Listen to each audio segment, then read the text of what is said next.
नमस्कार, मैं हूं पंकज पंडित और आप देख रहे हैं समाचार फर्स्ट टू द पॉइंट। पूरे दिन की राजनीतिक हलचल को लेकर एक बार फिर से आपके साथ हूं मैं और आज हम बात करेंगे कि पूरे प्रदेश में क्या क्या हुआ है। लेकिन आज भी कांग्रेस को एक बड़ा झटका पंजाब से लगा है, लेकिन उस झटके की हलचल हिमाचल प्रदेश में भी सुनाई देगी। हालांकि कांग्रेस के लिए एक राहत की बात है, एक बड़े नेता की कांग्रेस में घर वापसी हुई है। इसी के साथ राजनीतिक क्षेत्र में एक पत्र आया है RS बाली का, जिस पर हर जगह चर्चा हो रही है। आखिर इस पत्र का मकसद इस संसदीय चुनाव के दौर में क्या है, और सबसे आखिर में सुखविंदर सिंह सुक्खू ने और कांग्रेस पार्टी ने जिस तरह से अब कमान संभाल ली है, अपने कैडर से बात कर रहे हैं, पदाधिकारियों से बात कर रहे हैं और संसदीय क्षेत्र में रणनीति बना रहे हैं। और पहली बार वो कल धर्मशाला आएंगे यहाँ के लोगों का, यहाँ के कार्यकर्ताओं का राजनीतिक नब्ज को टटोलने की। तो ये सब आज के वो घटनाक्रम है। आइए चरणबद्ध तरीके से एक के बाद एक बात करते हैं इन मुख्य घटनाक्रमों की। सबसे पहले बात करेंगे, हमारे बीच में आज सबसे बड़ा जो सुबह ही कांग्रेस को जो झटका लगा है, वो झटका लगा है बिट्टू के रूप में। जी हाँ, कांग्रेस के प्रदेश सह प्रभारी जो हैं बिट्टू, वो 2021 में जो हमारे जिस समय कांग्रेस विपक्ष में थी, उन्हें प्रदेश सह प्रभारी बनाया गया था। पंजाब के बड़े नेता हैं तेजिंदर सिंह बिट्टू, और उन्हें 2021 में कांग्रेस ने चुनाव सह प्रभारी बनाया था। 22 में जब चुनाव लड़ा तो इन्होंने टिकट आवंटन से लेकर के पूरे चुनाव की रणनीति और जमीनी स्तर पर चुनाव लड़ने से लेकर के सरकार बनाने तक में अहम भूमिका निभाई थी। निश्चित तौर पे उन्हें लगभग 3 साल हिमाचल प्रदेश में कार्य करते हो गया था, और इन संसदीय चुनाव और ये जो विधानसभा उपचुनाव है, ऐसे समय में इनका अनुभव पूरी तरह काम आना था। ये सोनिया गांधी के बहुत करीबी माने जाते हैं, और इससे पहले अमरिंदर सिंह की भी इनसे काफ़ी नज़दीकियाँ रही है। अमरिंदर सिंह के शासनकाल में अमृतसर में पूरी तरह से और जालंधर में इनका दबदबा होता था। तो ऐसा क्या हुआ, एकदम आज उन्होंने अपनी प्रेस वार्ता में बताया कि मुझे लगा पंजाब के लिए भाजपा बहुत बेहतर है, इसलिए मैं भाजपा में शामिल हो रहा हूँ। एक तरफ ये बड़ा झटका माना जा रहा है प्रदेश सह प्रभारी का कांग्रेस के भाजपा में शामिल हो रहा। हालांकि इस झटके से कांग्रेस आज हल्की सी उभरती हुई नजर आई, क्योंकि आज शिमला संसदीय सीट से बहुत बड़ा चेहरा कांग्रेस का एक समय में रहे हैं गंगू राम मुसाफिर। किसी परिचय के मोहताज नहीं है, हिमाचल प्रदेश विधानसभा के अध्यक्ष रहे हैं, पूर्व मंत्री रहे हैं, काफ़ी बड़ा चेहरा है। और जब वहाँ से दयाल प्यारी को टिकट दिया गया था तो इन्होंने आज़ाद होकर कांग्रेस के खिलाफ चुनाव लड़ा था, उसी के कारण वहाँ पर कांग्रेस को हार मिली थी। लेकिन चलिए, जब भी लोकसभा या विधानसभा चुनाव होता है, पुराने मतभेदों को भूला जाता है, एक बार फिर से घर वापसी होती है। गंगू राम मुसाफिर जैसे दलित नेता की कांग्रेस में वापसी से निश्चित तौर पे जो आपकी शिमला संसदीय सीट है, वहाँ से कांग्रेस को मजबूती देगा। तो ये था एक झटका, और झटके के बाद एक सुखद संदेश। आज कांग्रेस के लिए ये 2 बड़े घटनाक्रम बड़े अहम रहे हैं। हालांकि अभी शुरुआत है, अभी देखते हैं कितने बागियों की और कांग्रेस में वापसी होती हैं, जिन लोगों ने आजाद चुनाव लड़ा था या जो लोग कई अन्य कारणों से कांग्रेस पार्टी से बाहर हैं। आइए अब बात करते हैं तीसरे सियासी घटनाक्रम की। इन दिनों चर्चा में एक पत्र है, वो पत्र है नगरोटा बगवा के विधायक पर्यटन में कैबिनेट रैंक प्राप्त RS बाली का। RS बाली आप जानते हैं जिस तरह से वो GS बाली के पुत्र हैं, और GS बाली का हिमाचल प्रदेश की राजनीति में एक अलग कद है, और जिस तरह से वो काम करते थे उसका काल पूरा प्रदेश है, उनका दबदबा प्रदेश से लेकर के पूरे देश में एक बहुत बड़े नेता के रूप में होती थी। उनके बेटा RS बाली जो पहली बार नगरोटा बगवा से विधानसभा चुनाव लड़े थे, और ये पूरे प्रदेश में सबसे अधिक मत उन्हें पड़े थे। फिर कांग्रेस पार्टी ने लोकसभा के लिए एक सर्वे करवाया, उस सर्वे में भी सबसे ऊपर RS बाली का नाम ही उभर कर आया। जब ये चर्चा RS बाली के कानों तक पहुंची कि संसदीय सीट पे ना केवल हाईकमान बल्कि मुख्यमंत्री की पहली पसंद भी वो है, तो उन्होंने एक पत्र लिखा है। उस पत्र पर चर्चा है कि आखिर उस पत्र का लबोलुबाब क्या है, और RS बाली उस पत्र के माध्यम से क्या चुनाव लड़ना चाह रहे हैं या चुनाव से भाग रहे हैं। लेकिन आपको गौर से सुनना होगा उस पत्र को, आपको गौर से पढ़ना होगा उसमें लिखे हुए एक एक शब्द को, क्योंकि उसमें सबसे बड़ी बात है, उन्होंने एक बात कही है कि जो मैं कहता हूँ वो मैं करता हूँ। और राजनीति में वर्तमान दौर में जहां सिद्धांत खत्म हो रहे हैं, उन्होंने साफ कहा है कि मैंने चुनाव में लड़ा तो मेरे साथ मेरा परिवार नगरोटा परिवार था। उन्होंने जीएस बाली जी के नाम पर उनके विकास को और मुझे अपना प्रतिनिधि चुनते हुए प्रदेश में सबसे अधिक मत दिए।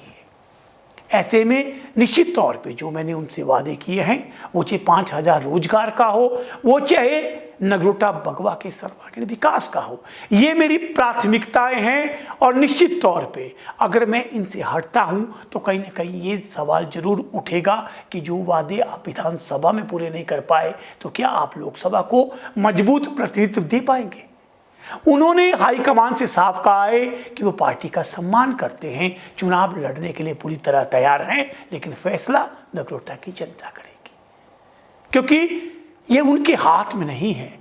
वो नगरोटा के प्रतिनिधि हैं, नगरोटा उनका परिवार है और परिवार जो आदेश देगा आरएस बाली उसका पालन करेगा। उन्होंने आग्रह किया हाईकमान से कि मेरे लिए सम्मान की बात है कि मेरे नाम पे चर्चा हो रही है, लेकिन एक बार इस संबंध में ज़रूर मुझसे बात की जानी चाहिए, ताकि नगरोटा का ये जो विकास हो रहा है, करोड़ों के रुपए के जो कार्य चले हैं, इनको आखिर देखेगा कौन। जनता के बीच में इसकी कमिटमेंट होनी चाहिए कि आरएस बाली जिन मुद्दों को लेकर चुनाव में उतरा था, क्या वो मुद्दे पूरे होंगे। ये बीच में मात्र 1 साल पहले आप विधायक बनेंगे, आप बीच में चले जाते हो तो इसकी जवाबदेही किसकी होगी।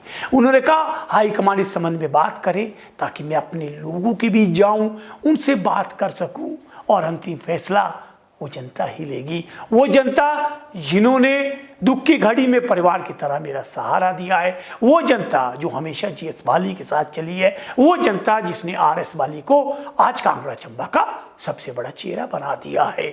तो एक पॉलिटिकल मूव है आरएस बाली का, क्योंकि निश्चित तौर पे जिस तरह से नगरोटा बगवा ने उन्हें एक अपार जन समर्थन दिया है, उस जन समर्थन को देखते हुए उन्होंने जो भी उनके दिल की बात है उसको कांग्रेस के राष्ट्रीय अध्यक्ष से साझा किया है और साथ ही सोनिया, राहुल, प्रियंका जी से अपने संबंधों का जिक्र भी किया। निश्चित तौर पे बाली परिवार का कांग्रेस के साथ नाता वो जगजाहिर है कि काफ़ी करीबी है वो हाईकमान के, लेकिन चुनावों में वो चाहते हैं हाईकमान उनसे बात करे, जो उनकी शंकाएं हैं विकास के प्रति, उनके कमिटमेंट्स के प्रति, उन पर कुछ बात हो सकी।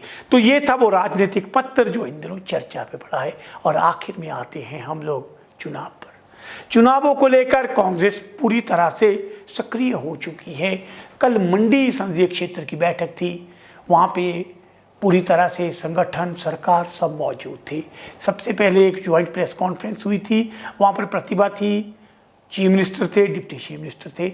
उसके बाद अब मंडी संसदीय क्षेत्र के पदाधिकारियों की और वहाँ के नेताओं की बैठक हुई, जिसमें सब लोग मौजूद थे और एक प्लान बनाया गया कि हम लोग किन किन मुद्दों को उठाएंगे। कांग्रेस की नीति स्पष्ट है कि मंडी संसदीय क्षेत्र में आपदा के मुद्दे पे भाजपा को घेरा जाए। साफ आरोप है कि आपदा के दौर में कहाँ ये सांसद थे, इन्होंने हिमाचल प्रदेश की बात क्यों नहीं उठाई, क्योंकि कंगना रनौत वहाँ से बड़ा चेहरा उतरा है। दूसरा, गौमांस के मुद्दे पर विक्रमादित्य ने स्पष्ट कर दिया है कि सनातन धर्म की परंपराओं से खिलवाड़ है। इस संबंध में वो आरएसएस से भी बात करेंगे। आज शिमला संसदीय सीट पर चर्चा थी, जिसमें 1500 के मुद्दे को लेकर कांग्रेस एक बार फिर से मैदान में उतरने जा रही है, क्योंकि चुनाव आयोग ने कुछ शर्तों के साथ जो पहले फॉर्म भरवाए थे उन्हें 1500 देने के लिए स्वीकृति प्रदान करती है। कांग्रेस मुद्दा बना रही है कि हमने जो गारंटी दी थी उसे पूरा करेंगे और मुख्यमंत्री खुलकर आह्वान कर रहे हैं कि आप आइए, फार्म भरिए, अपने विधायकों को दीजिए, क्योंकि कांग्रेस ने घोषणा कर दी है हर महिला के खाते में 1500 आएगा। तो अब देखते हैं कि जो मुद्दा एक समय भाजपा का सबसे बड़ा था, जिसे बार बार कहते थे कि 1500 कब दोगे, अब तारीख कांग्रेस ने बता दी है। अब देखना है कि इस काउंटर को भाजपा किस तरह से डिफेंड करती है। वहीं पे ही आपदा वाला मुद्दा भी लेकर के कांग्रेस चलेगी और कंगना को व्यक्तिगत तौर पे उनके निजी बयानों पे घेरने का प्रयास करेगी। ये था संसदीय चुनाव। आते हैं उपचुनाव पर। उपचुनाव सिर पे हैं, अभी तक प्रत्याशी कांग्रेस के घोषित नहीं हुए हैं।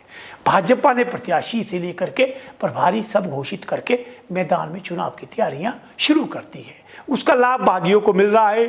जो बागी जब आए थे धीरे धीरे पुराने समर्थकों को अपने खेमे ला रहे हैं, उनसे बात कर रहे हैं, रोज लोग जुड़ रहे हैं, उनकी ताकत बढ़ रही है।